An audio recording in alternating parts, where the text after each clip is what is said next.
you're actually hearing the vibration of the sun. It almost has a warmth to it. It's just enough where I can almost feel the sound on my skin or on my clothes.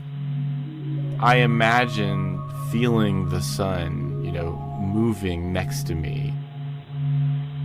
My name is Alex Young, and I am the Associate Director for Science in the Heliophysics Science Division here at NASA Goddard Space Flight Center.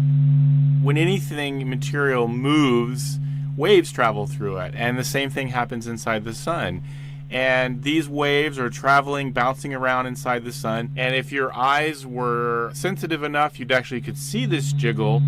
But what scientists have done is they've taken that jiggle and turned it into sound, into a sound that we can hear with our own ears. The sun is vibrating at lots of different frequencies.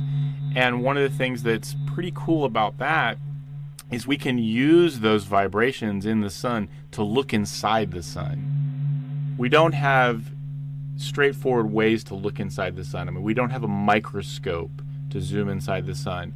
So using a star or the sun's natural vibrations allows us to see inside of it. And we can see huge rivers of solar material flowing around. We are finally starting to understand the layers of the sun and the complexity.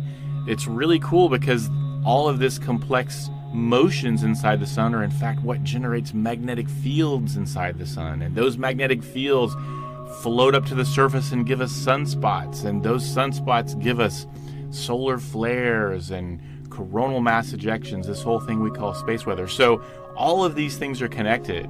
And that simple sound is giving us a probe inside of a star. I think that's a pretty cool thing.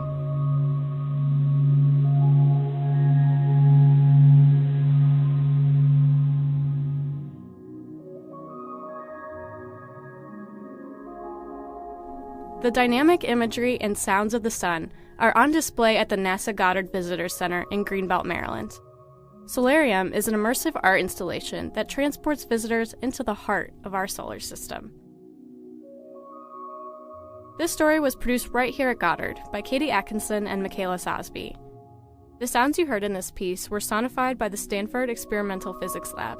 The data comes from the Solar and Heliospheric Observatory, a collaboration between the European Space Agency and NASA.